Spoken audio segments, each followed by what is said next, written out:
मी राजेश अंकुशराव टोपे ईश्वरसाक्ष शपथ घेतो की कायद्याद्वारे स्थापित झाले आहे अशा भारतीय संविधानाबद्दल मी खरी श्रद्धा व निष्ठा बाळगीन। महाराष्ट्रामध्ये कोरोनाची लागण झाल्याची ही पहिली केस समोर आलेली आहे। मी भारताची सार्वभौमता व एकात्मता उन्नत राखीन। कोरोना वायरस से देश में तीसरी मौत की ये बड़ी खबर है। राज्यात कोरोनाची भीती सातत्याने वाढते आहे। मी महाराष्ट्र राज्याचा मंत्री म्हणून माझी कामे निष्ठापूर्वक व शुद्ध बुद्धीने पार पाडीन।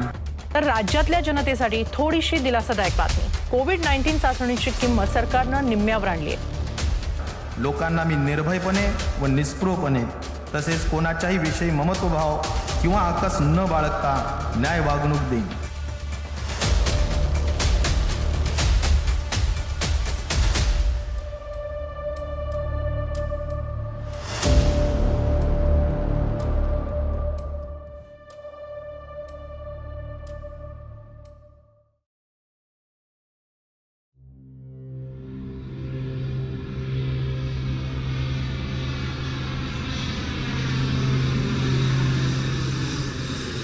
पहिला रुग्ण हा 9 मार्चला महाराष्ट्रात आढळला। दुबईच्या प्लेनमधून आलेले जे काही टुरिस्ट होते त्यातला एक जो व्यक्ती आहे येताना दुबईवरून इन्फेक्ट झालेला होता। महाराष्ट्रामध्ये कोरोनाची लागण झाल्याची ही पहिली केस समोर आलेली आहे। जे दुबईवरून 1 तारखेला पुन्हा पुण्यामध्ये आलेले होते हे 2 पुणेकर कोरोनाचे पॉझिटिव्ह रुग्ण म्हणून समोर आलेले आहेत। इतकं नवीन कोविड-19 होता, काही कळत नव्हतं की एक्झॅक्टली काय कशा पद्धतीनं याला पुढे जायचं किंवा कसं याला टॅकल करायचं।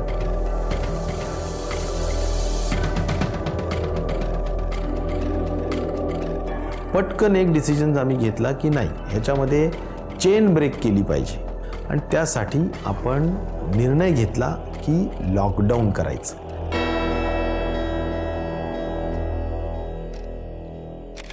संपूर्ण आम्ही क्लोज डाऊन या ठिकाणी करण्याचा निर्णय घेण्यात आलेला आहे। या क्षणाची मोठी बातमी आपण बघतोय, अखेर महाराष्ट्र लॉकडाऊन झालेला आहे।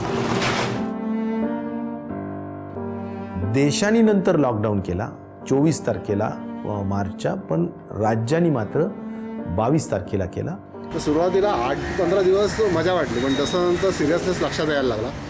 तो साथ ही साथ हमारे अंदर डर ज़्यादा पैदा होने लगा। आयुष्यात कधी कोणी विचार केला नसेल की आपल्यावरती एवढी बंधनं आणि असं काय होईल म्हणून, आणि ते खरोखर करोनाने करून दाखवलं।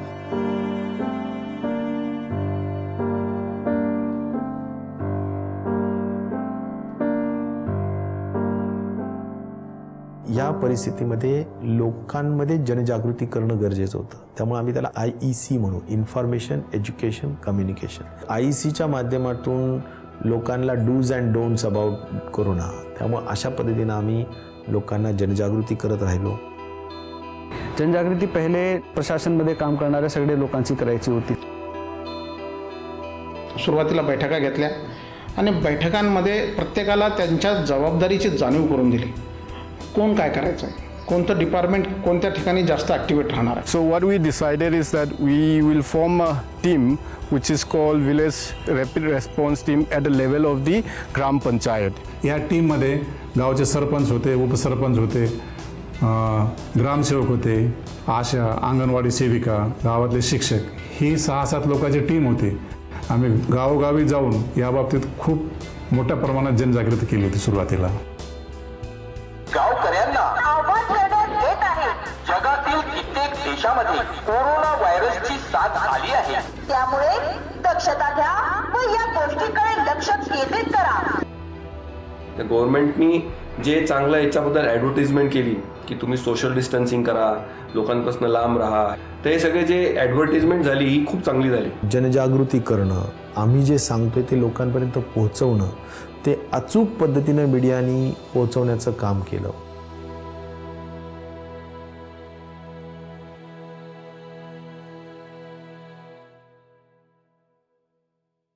एक महत्त्वाचा मंत्र जो आपल्या या सगळ्या गोष्टी यशस्वी करण्यामागचा होता तो म्हणजे डिसेंट्रलाइज ॲडमिनिस्ट्रेशन।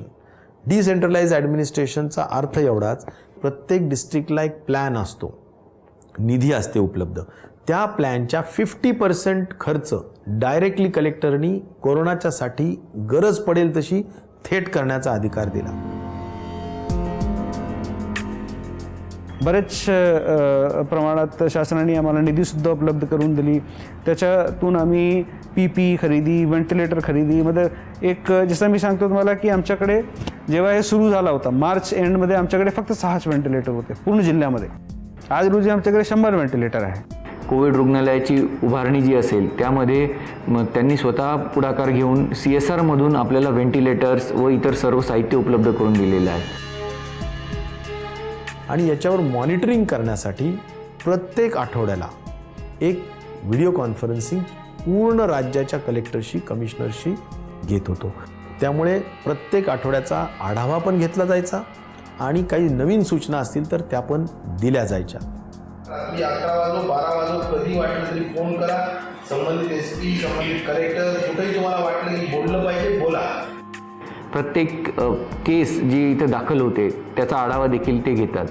पूर्ण कोविड हॉस्पिटलचं CCTV फुटेज कुठूनही कोणीही बघू शकतो. माननीय आरोग्यमंत्र्यांना देखील हे फुटेज आम्ही अवेलेबल करून दिलेले आहे, जेणेकरून कोणतीही तक्रार आली तर त्याबाबत आपल्याला लगेच शहानिशा करता येते.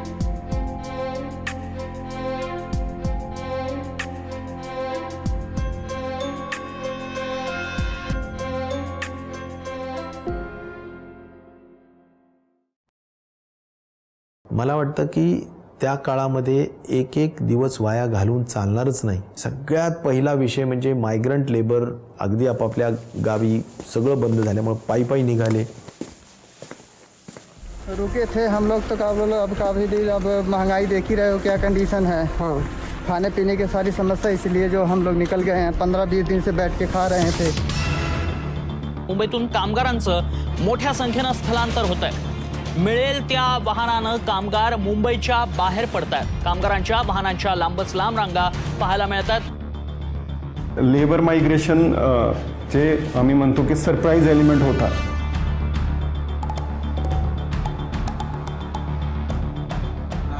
महाराष्ट्र में काम करते हैं कंपनी में, तो ठेकेदार भाग गया, कर कंपनी बंद हो गया, हम तुम लोग खाना पानी नहीं देंगे, अब तुम लोग घर जाओ. मग त्यांचं पोट भरण्यासाठी गव्हर्नमेंटनी ठिकठिकाणी कॅम्प्स घेणं सुरू झालं.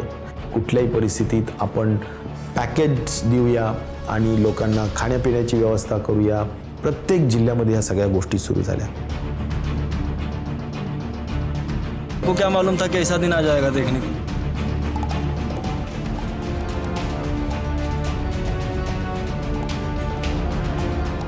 मायग्रंट्सला त्यावेळी अक्षरशः प्रत्येक जण कसं जमेल तेवढी मदत करत होतं. खाऊ घालत होतं, पाणी देत होतं, आसरा देत होतं, थांबवत होतं. ये किचन है, महफिल हॉल के अंदर ये किचन है और ये लगातार यहाँ पर सुबह से खाना बनता है और ये डिस्ट्रीब्यूट किया जाता है अलग अलग इलाकों के अंदर. ही सगळी परिस्थिती हँडल करणं हा सुद्धा एक महत्त्वाचा चॅलेंजिंग पार्ट पहिल्यांदाच खऱ्या अर्थाने निर्माण झाला. आणि त्यासाठी सर्व प्रशासकीय यंत्रणा, मग कलेक्टर्स, कमिशनर्स त्यांच्या बैठका घेऊन सगळ्यांना कामाला लावून त्यांना त्यांच्या राज्यामध्ये सोडण्यापर्यंतची परवानगी आपण ट्रेन्ससाठी घेतली आणि त्यांना काळजीपूर्वक सोडण्याची व्यवस्था केली. राज्य सरकारनं अखेर परप्रांतीय मजुरांची पायपीट थांबवली आहे. पायी जाणाऱ्या परप्रांतीयांना राज्य शासनाच्या बसमधून त्यांच्या गावाकडे रवाना करण्यात आले. ज्यावेळेस तो बसमध्ये गेले इकडून, त्यांना बसमध्ये पण सोबत जाताना त्यांना पॅक्ड फूड पॅकेट देण्यात आले.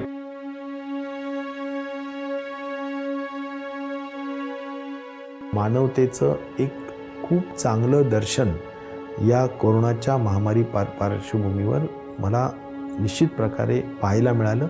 आम्ही कम्युनिटी किचन स्टार्ट केलं. जेवण रोज बनवायचो. 800 पॅकेट आमचे रोज असायचे. आयासबाईंच्याकडे आम्ही पॅकेट्स द्यायचे. ते स्लम एरियामध्ये जाऊन ते वाटायचे. जे लेबर क्लासचे लोक आहेत यांच्या खाण्यापिण्याची अक्षरशः इतकी हालत झाली होती, त्यांना पण आम्ही तिथे तयार जेवण वगैरे करून पोचवत होते. लोक आम्हाला कॉल करायला लागले, विशेष आवश्यकता आहे, तुम्ही रिक्षा घेऊन या.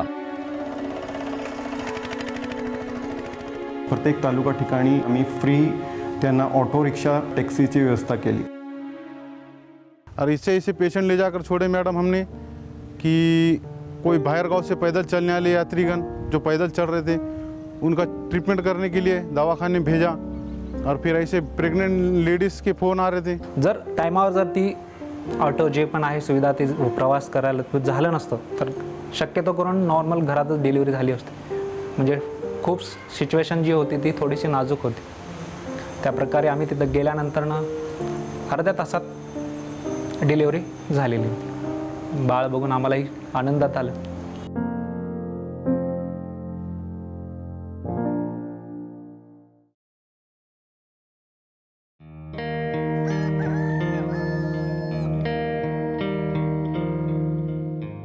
पूर्ण कोरोनाच्या ह्या सगळ्या महामारीच्या पूर्ण परिस्थितीमध्ये मोठं योगदान जर कोणाचं असेल तर ते अत्यावश्यक सेवा देणाऱ्या लोकांचं आहे. त्यांना विसरून चालणारच नाही. आता शेतकरी लोक आहेत ज्यांनी या सगळ्या महामारीमध्ये पिकवलं आणि सगळ्या महाराष्ट्राला आणि देशाला खाऊ घातलं. सरकारी वाहनासाठी परवाने पास काढून बियाणे घेऊन जा म्हणले शेतकऱ्यासाठी. त्याच्यामुळे काही अडचण आली नाही. आम्ही दूध सप्लाय करतो. मेडिसिन इतकीच दूध पण गरजेची गोष्ट आहे. आपली जबाबदारी आहे की ह्या क्रायसिसमध्ये एकही दिवस कुठल्याही शहरातला मिल्कचा सप्लाय बंद होऊ द्यायचा नाही.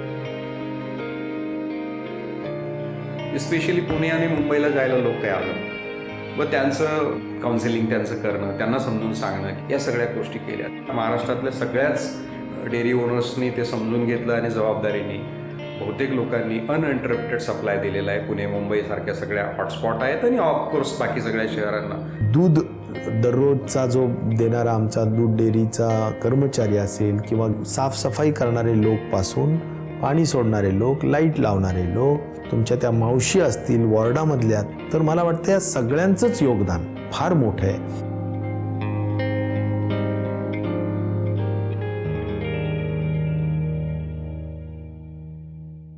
कस्तुरबा हॉस्पिटलने प्रिपरेशन्स जानेवारीमध्येच केल्या होत्या. नंतर पहिली केस आपल्याकडे 11 मार्चला आली आणि Kasturba was the only centre for isolation and management of कोविड-19. सुरुवातीला गव्हर्नमेंट हॉस्पिटल्स 2च होते. एक नायडू हॉस्पिटल होतं, एक कस्तुरबा होतं पुणे आणि मुंबईमध्ये. त्यावेळी सगळ्यात पहिलं स्टेप घेतली ती म्हणजे प्रायव्हेट हॉस्पिटल्सला सुद्धा आपण कोविड हॉस्पिटल डिक्लेअर करायचं. तर we were the first private hospital to tie up with PMC to start a covid positive hospital. कोणालाही माहीत नव्हतं की how to treat the patient. So we had what is called as early morning entry meeting at 9 o'clock. So 9 o'clock, the clinical expert will tell what's come new in COVID today. Today, WHO is publishing updated guidance on the use of masks for control of COVID-19. ICMR आणि WHO हे एकमेव source होता, ते आपल्याला सांगत होते आणि त्यांच्या माध्यमातून एक राज्यभरासाठी एक ट्रीटमेंट प्रोटोकॉल ठरवण्यात आला आणि तो प्रोटोकॉल म्हणजे पहिला होता ट्रेसिंग, दुसरा होता टेस्टिंग, तिसरं होतं ट्रीटमेंट. तर ट्रेस म्हणजे काय की ज्याला कोणाला आपण कोविड सस्पेक्ट करतो त्याच्यापर्यंत पहिले आपण पोहोचलो पाहिजे. काल आपण काय जेवलो ते आज आपण सांगू शकत नाही फर्मली. त्या अनुषंगाने आम्ही कॉल CDR रेकॉर्ड्स म्हणजे आम्ही योगेश कुमार सरांना पत्र लिहायचो आणि ते लगेच एका तासामध्ये एका दिवसामध्ये ते आम्हाला CDRs द्यायचे आणि मग ते CDRs आम्ही पेशंटसमोर ठेवत होतो आणि मग म्हणत होतो की तुम्ही या लोकेशन्सला आहात, इथे कोणाला आपण भेटलात आणि त्या अनुषंगाने आपल्याला जास्त कॉन्टॅक्ट्स मिळत गेले आणि मग आपण त्यांना टेस्ट करून त्यातनं पॉझिटिव्ह काढत होतो. ट्रेसिंगचं काम एका index Kesla 15 to 20 people trace केले पाहिजे असं बंधनकारक केलं आणि त्यांच्या सगळ्यांच्या पुढे टेस्टिंग कराव्यात अशा पद्धतीच्या सूचना दिल्या. टेस्टिंगमधलंच आणखीन एक चॅलेंज काय होतं तर जिल्ह्यांमध्ये टेस्टिंग फॅसिलिटी कमी असताना खूप लांबून टेस्टिंग करून आणायला लागायचं अंतरावरून आणि त्यामुळे जो तुमचा टर्न अराउंड टाईम होता तो टर्न अराउंड टाईम खूप जास्त लागायचा. एका आठवड्यात 3-3, 4-4, 5-5 लॅब्सचं उद्घाटन आम्ही त्या ठिकाणी व्हिडिओ कॉन्फरन्सिंगवर करत असायचो. 2 लॅब्सवरून आज मी आपल्याला अभिमानाने सांगेल की जवळजवळ 500 लॅब्सवर आपण हे टेस्टिंगचं काम केलं. ताप येऊ लागली होती आणि थोडा दम येऊ लागला होता. मी अँटीजन टेस्ट केली ते मी पॉझिटिव्ह निघालं. मला इथं रिपेअर केला. आज 14-15 दिवस झाले. आता तब्येत माझी बरी आहे आणि इम्प्रूव्ह होत आहे. लक्षणे थोडे जाणवत होते, म्हणजे आपण तपासून घ्यावं जेणेकरून म्हणजे आपल्याला कोणाला म्हणजे आपल्याला घरात त्रास होणार नाही, घरातल्या माणसांनाही त्रास होणार नाही. त्याच्याकरता दवाखान्यामध्ये येऊन ॲडमिट झालो.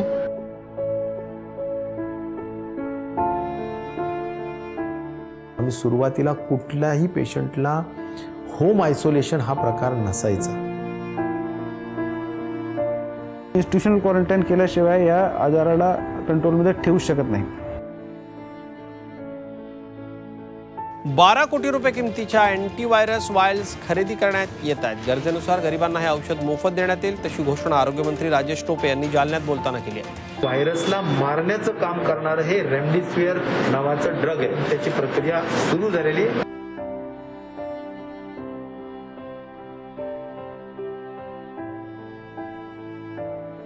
राज्यभरासाठी एक ट्रीटमेंट प्रोटोकॉल ठरवण्यात आला आणि त्याच्यामध्ये अत्यंत बारकाईनं रेमडेसिवीर कधी औषध द्यायचं किंवा कधी याचे इंजेक्शन्स द्यायचे, किती द्यायचे, केव्हा दिले पाहिजे, त्यानंतर फॅविपिरावीर असेल ते कधी दिलं पाहिजे, टॉसिलोजुमाब त्या काळामध्ये खूप मोठ्या पद्धतीनं वापरलं जात असावं सायटोकाईन स्टॉर्मसाठी, त्यामुळे ते केव्हा द्यायचं ते सुद्धा त्यामध्ये सांगण्यात आलं. सिव्हिल हॉस्पिटलला एवढी छान व्यवस्था आहे. वेळेवर सकाळी 6-6:30ला सर्व स्टाफ येतो. तुम्हाला औषध गोळ्या ज्या त्यांच्या चार्टप्रमाणे पूर्ण दिल्या जातात. आणि 9 वाजता चहा नाश्ता येतो आणि 11:30-12 वाजता जेवण दिलं मॅडम त्यांनी. आणि पुन्हा मग 4:30ला एक अंडी आणि चहा आणि 6:30-7ला जेवण. एवढी छान व्यवस्था आहे. त्यांचं ॲडमिनिस्ट्रेशन एवढं चांगलं आहे मॅडम सिव्हिल हॉस्पिटलचं. आणि तो कोणी असो प्रत्येकाला ट्रीटमेंट चांगलं दिलेलं आहे मॅडम.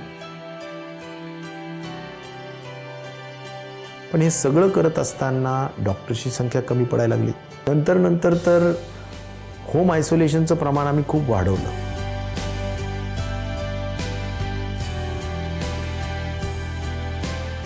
गरज हीच इन्व्हेन्शनची जननी असते. तर मी जवळजवळ त्यासाठी एक महत्त्वाची आयडिया केली होती, ती म्हणजे टेली ICUची.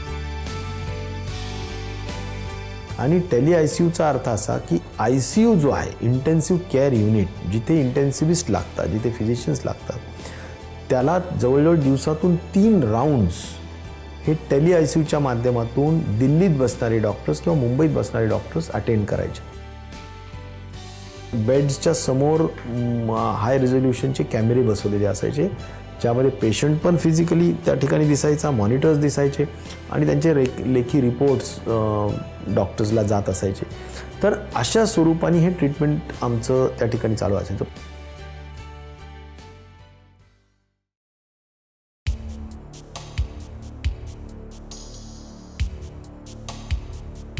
तो कोविड का टेस्ट किया तो चौथे दिन मुझको उसने ये बताया कि पॉजिटिव है. तो मेरा उधर 1,30,000 रुपये उसने बिल किया. तो उन लोग ने मुझे एम्बुलेंस का भाड़ा 20,000 रुपये बोला. सुरुवातीलाच माझ्या तर असं लक्षात आलं की काही हॉस्पिटल्समध्ये 20 लाख, 25 लाख, 10 लाख असे बिल्स स्टार्टिंगला काही हॉस्पिटल्समध्ये आले. आणि म्हणून आम्ही त्यावेळी पहिलं निर्णय असा घेतला की नाही, असं चालणार नाही आणि त्यामुळे चार्जेसवर कॅपिंग केली. मी स्वतः आरोग्यमंत्री म्हणून रात्री अक्षरशः 1 आणि 2 वाजता स्वतः 5 हॉस्पिटल्सला जाऊन भेटी दिल्या की हे जे काही आम्ही नोटिफिकेशन काढले ह्याचं इम्प्लिमेंटेशन होतंय का नाही. तर बऱ्याच हॉस्पिटल्समध्ये हे केलं जात नव्हतं. दुसऱ्या दिवशी या सगळ्या हॉस्पिटल्सला लगेच गुन्हा का दाखल करू नये याच्या नोटिसेस आम्ही काढल्या. आम्ही एक डेडिकेटेड ऑफिसर प्रत्येक हॉस्पिटलला देण्याच्या दृष्टिकोनातूनचा नियम केला, बंधनकारक केलं. आणि त्यांनी काउंटर सिग्नेचर केल्यानंतरच बिल हे आपल्या पेशंटच्या नातेवाईकांना किंवा पेशंटला दिलं जायचं. काही N95च्या उत्पादन करणाऱ्या कंपन्या किंवा 3 प्लाय मास्क, 2 प्लाय मास्क, ह्या सगळ्या मास्कच्या कंपनीजवर जाऊन कॉस्टिंग काढून कॉस्ट अकाउंटंट त्या ठिकाणी डेप्यूट करून 19 रुपीज N95 मास्कचा लोअर कॅप केला आणि 49 रुपीज हा अपर कॅप केला. या सगळ्यांचा परिणाम असा झाला की बाहेर जे 200 आणि 300 रुपयाला मास्क विकला जायचा तो मास्क आता याच कॅपिंगच्या दरामध्ये विकल्या जायला हवा असं बंधनकारक केलं. PPE किट्ससुद्धा आपल्या राज्यात आणि देशात उपलब्ध नसायचे. 1 किंवा 2 PPE किट्स उत्पादक होते. इनिशियली वी स्टार्टेड PP नव्हता. लोक म्हटले न्यूजवरती PPचं शॉर्टेज आहे. आम्ही त्यावेळेस काहीतरी एक 10,000 रेनकोट विकत घेतले. जी PPE किट 1300-1400 रुपयाला असायची ती 300 रुपयापर्यंत आज त्याची प्राईज असू शकते. याचा अर्थ खूप मोठ्या पद्धतीनं सप्लाय वाढवला, डिमांडपेक्षाही जास्त सप्लाय वाढवला, त्यामुळे प्राइजेस त्या ठिकाणी कमी आणू शकलो.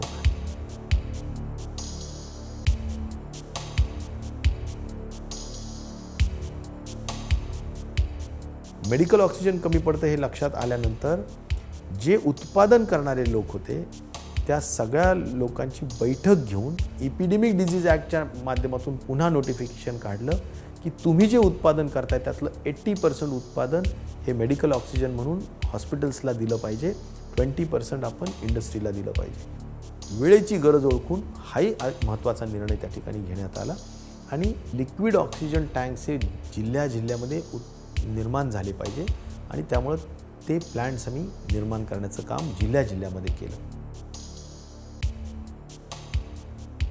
माझ्या ब्लड बँकेच्या याच्यातून फोन आला की साहेब आपल्याजवळ फक्त 7 दिवस राहील एवढंच ब्लड पाहिजे. तर आम्ही आव्हान केलं आणि मला आठवतं आहे की 10 ते 15 दिवसात सगळ्या ब्लड बँक्स पूर्ण ओव्हरफ्लोडेड झाल्या. ॲम्ब्युलन्सेस रिक्विजिशन करण्याचं काम अत्यंत कमी दरामध्ये आणि लोकांना फ्री प्रोव्हाइड करण्याचं काम हा सुद्धा एक महत्त्वाचा निर्णय त्या ठिकाणी घेण्यात आला.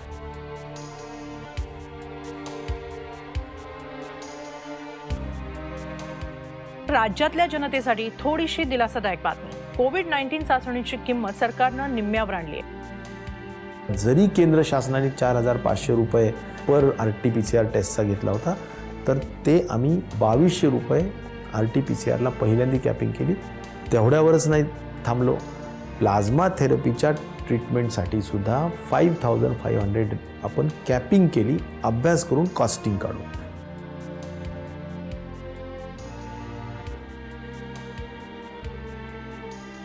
मला वाटतं त्याचा खूप मोठा आधार त्या ठिकाणी रुग्णांना मिळाला, कारण हॉस्पिटल्समध्ये वाटेल ते प्राइजेस लावले जात होते आणि त्याला कुठेतरी कंट्रोल आला.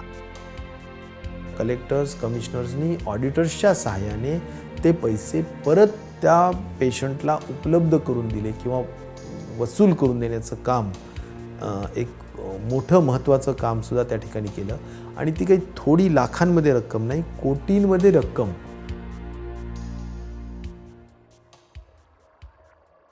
गव्हर्मेंट हॉस्पिटल्स ओव्हरफ्लोड झाले, आपले प्रायव्हेट हॉस्पिटल्स 80% आपण घेतले ते संपले. आता काय करायचं, तर मग आता आम्ही फील्ड हॉस्पिटल सुरू केले. BKC आहे जिथे 1008ची फॅसिलिटी सोमवारपासून प्रत्यक्ष त्या ठिकाणी ॲडमिशन सुरू होती. सोमवारपासून जम्बो फॅसिलिटीज ज्या सुरू केल्या आहेत, जे त्यांची कॅपॅसिटी 500 ते 1,500पर्यंत आहेत, ते गव्हर्नमेंटने चांगलं इनिशिएटिव्ह घेतलेलं आहे. त्याच्यामुळे पेशंट्सला रिफ्युजल्स नाही, आले की आपण ॲडमिटच करतो. एक बेड मिळवून देणं म्हणजे त्यांच्यासाठी अगदी सगळ्यात मोठं काम केल्यासारखं होतं. वाईटातल्या वाईट सिच्युएशनसाठी आपली तयारी पाहिजे. त्यामुळं लाखभर लोकांना CCCचं त्या ठिकाणी पूर्ण तयारी केली जाते. लाखभर लोकांना 83% पर्यंत लोक जे आत्तापर्यंत कोविडची ज्यांनी ट्रीटमेंट घेतली, म्हणजे एकतर ते कॉर्पोरेशन हॉस्पिटलमध्ये होते किंवा गव्हर्नमेंटच्या हॉस्पिटल्समध्ये होते किंवा महात्मा ज्योतिबा फुले जनआरोग्य योजनेच्या हॉस्पिटलमध्ये होते, त्यांना फ्री ट्रीटमेंट देण्यात आली. महात्मा ज्योतिबा फुले जन आरोग्य योजना, मी एक अभिमानानं सांगेल की महाराष्ट्र एक असं राज्य आहे की ज्यामध्ये संपूर्ण महाराष्ट्राची जनता, श्रीमंत गरीब, झोपडीत राहणारा आणि महालात राहणारा कोणी असेल तो इन्शुअर्ड आहे आणि त्याला 1.5 लाखापर्यंत इन्शुरन्स आहे. महात्मा ज्योतिबा फुले जन आरोग्य योजनेच्या माध्यमातून राज्यातील 100% जनतेला मोफत आरोग्य उपचार देण्याचा महत्त्वाचा निर्णय घेण्यात आलाय. आरोग्यमंत्री राजेश टोपे यांनी ही माहिती दिली आहे. अगोदर कसं होतं की पिवळं रॅशन कार्ड आणि केशरी रंगाचं रॅशन कार्ड एवढ्यासाठीच ही योजना असायची. आता पांढरं रॅशन कार्डसाठी सुद्धा ही योजना आहे. त्यामुळं सर्वांना सहभाग यामध्ये आहे.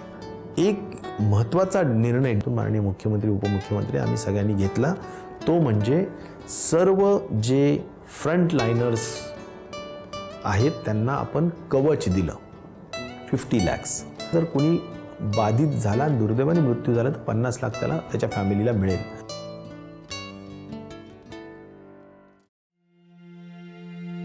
राज्याचे आरोग्यमंत्री राजेश टोपे यांच्या आई शारदाताई टोपे यांचं शनिवारी निधन झालं. गेल्या काही दिवसांपासून राजेश टोपे यांच्या आईवर मुंबईतल्या बॉम्बे रुग्णालयात उपचार सुरू होते. मात्र अखेर उपचारादरम्यान त्यांच्या आईची प्राणज्योत मालवली. माझी आई त्यावेळेस खरे तर आजारी होती, हॉस्पिटलमध्ये होती. दुर्दैवाने ह्या सगळ्या परिस्थितीतच निधन झालं. आमच्या भागात खूप पक्की एक धारणा आहे की नाही 13 दिवस पूर्ण करायला पाहिजे, 14वा दिवस मग 15वा दिवस. परंतु त्या सगळ्या गोष्टींना फाटा देऊन 3च दिवसात आम्ही सगळे संस्कार त्या ठिकाणचे पूर्ण करून कामाला त्या ठिकाणी लागलो.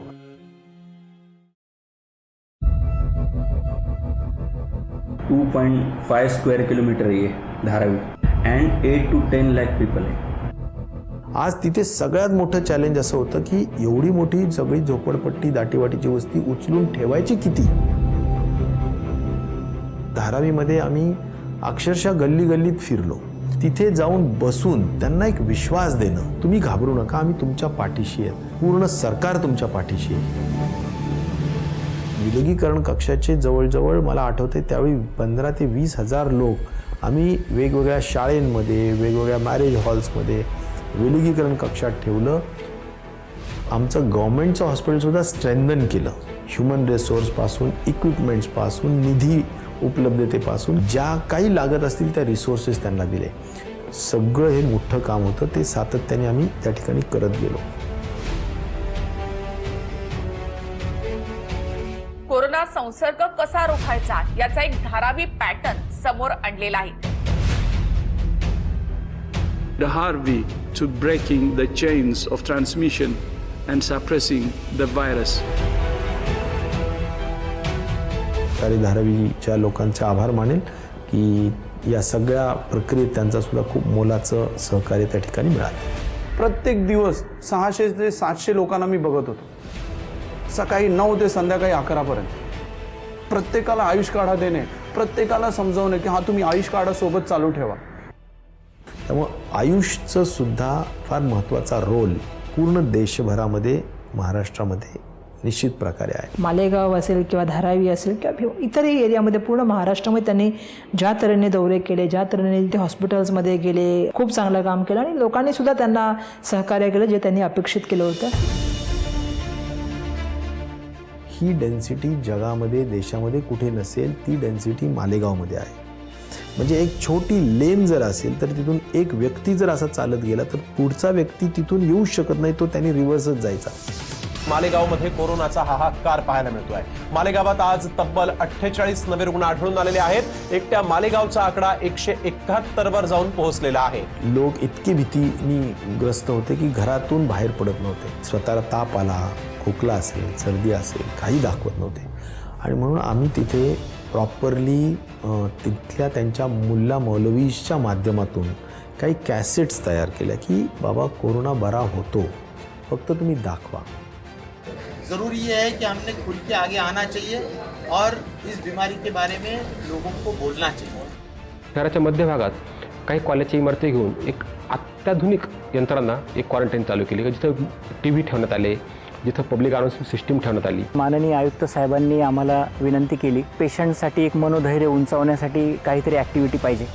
आम्ही 500 ते 700 पेशंटकडून हा योगा करून घेतला आहे. माननीय मुख्यमंत्री साहेब आणि आरोग्यमंत्री टोपे साहेब यांनी जे काही गाईडलाईन्स दिल्यात त्याचा सुद्धा खूप फायदा मालेगावच्या जनतेला झालेला आहे. जो थांबला तो संपला असं जे म्हणतो त्या पद्धतीनं आपण थांबून चालणारच नाही. आपलं हे अर्थचक्र सुद्धा चालू पाहिजे. आणि म्हणून लॉकडाऊनची भाषा ही आपल्याला फार काही दिवस टिकणारा विषय नव्हता. आज मी आपल्या समोर आलोय तो लॉकडाऊन शब्द हा कचऱ्याच्या टोपलीत फेकायला आलेला आहे. Mission begin again.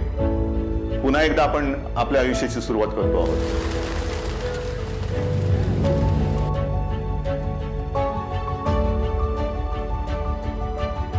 महाविकास आघाडीचं एकच ध्येय होतं की सामान्य माणूस हा केंद्रबिंदू आहे. त्याचा खूप मोठ्या पद्धतीने आर्थिक नुकसान होता कामा नये. फॉर एक्झाम्पल इंडस्ट्रीजसाठी एक मोठं पॅकेज दिलं की ज्यामध्ये GST असेल, त्यात राज्याचं GSTच्या संदर्भात काही सवलती देता येतील.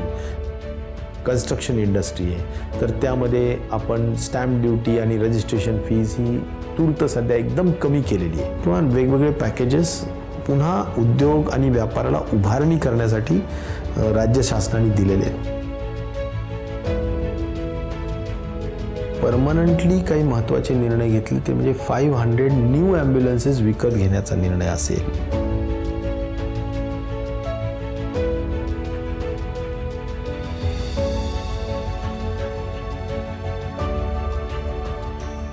जवळजवळ 17,000 पदं मागच्या अनेक वर्षांपासून डिपार्टमेंटमध्ये रिक्त होते. आरोग्य विभागाच्या इतिहासात 100% जागा भरून काढण्याची प्रक्रिया आता अत्यंत जलद गतीनं सध्या सुरू आहे. जे काही आमचे अर्धवट असलेले बांधकामे आहेत या सगळ्यांसाठी लागणाऱ्या ज्या काही खर्च आहेत ते एशियन डेव्हलपमेंट बँकेकडे आम्ही सॉफ्ट लोन प्रस्ताव दिला आहे. त्यांनी तो तत्वतः मंजूर केला आहे. पॉझिटिव्ह वातावरण माननीय मुख्यमंत्री उद्धव साहेब यांच्या निर्णयामुळे आणि महाराष्ट्र सरकारच्या पाठिंब्यामुळे एक इंडस्ट्रीमध्ये तयार झालंय. आम्हाला जर काही डिरेक्टली पोहोचू शकता येत नसेल एखाद्या व्यक्तीपर्यंत मदत करायला तर त्यांनी एक त्यासाठी वेगळी अकाउंट सुरू केली ज्यामध्ये आम्ही पैशाने मदत करू शकतो. माझे कुटुंब माझी जबाबदारी. उद्देश एकच होता की 11.5 कोटी लोकांपर्यंत जायचं, प्रत्येक व्यक्तीला आमच्या टीमनी भेटायचं. सो ही जी स्टेप गव्हर्नमेंटने घेतली माझ्याप्रमाणे दे आर डुईंग गुड.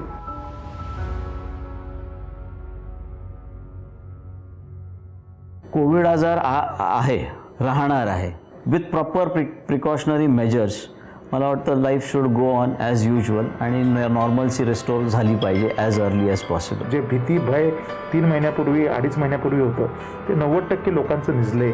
माझं तर मनातून ही भीती संपलेली आहे. मला तर आता वाटतं की आपण जसे थे त्याप्रमाणे आपण आपलं काम करायला पाहिजे. आमची टॅगलाईनच होती की मीच माझा रक्षक. या विचाराने आपण जर का स्वयंशिस्त पाळली, डिस्टन्स मेंटेन केलं, मास्क शिवाय घराच्या बाहेर पडलोच नाही तर आपल्याला या सगळ्या महामारीवर मात करता येऊ शकेल. लीडर खरा तो असतो की जो एक्स्ट्रीम जेव्हा प्रेशर येतं तेव्हा त्याला शांतपणे बोलता आलं पाहिजे. मी टोपे सरांना नेहमी शांतपणे कुल्ली मीडियाच्या समोर जाताना बघितले. ज्या पद्धतीने टोपे साहेबांनी त्या परिस्थितीचं नियोजन केला, जे मॉडेल एक क्रिएट केला ते पूर्ण देशाच्या नव्हे पूर्ण जगासाठी तो एक एक्झाम्पल आहे.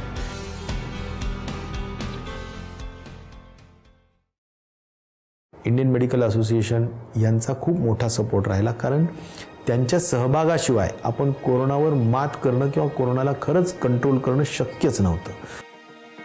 प्रधानमंत्र्यांनी सुद्धा दर पंधरवाड्याला म्हणा, महिन्याला म्हणा, एक VC जे हॉटस्पॉट्स राज्य होते त्यांच्या मुख्यमंत्र्यांची घेतली, आवर्जून आरोग्यमंत्र्यांना बोलावलं.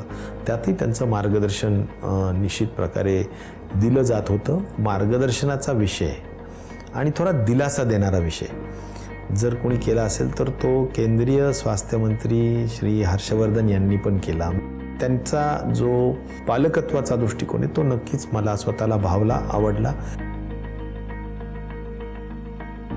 माननीय मुख्यमंत्र्यांचं तर मानावं तेवढे आभार कमी आहेत कारण त्यांच्या अत्यंत प्रोॲक्टिव्ह सहभाग आणि आम्ही जे जे म्हणून घेऊन गेलो त्यांच्याकडे ते त्यांनी अत्यंत पटकन आमच्या विभागाला मदत करण्याचं काम केलं. मला वाटतं ह्या सगळ्याच गोष्टी उल्लेखनीय आहेत. आदरणीय अजितदादांनी फायनान्स उपलब्ध करून दिला.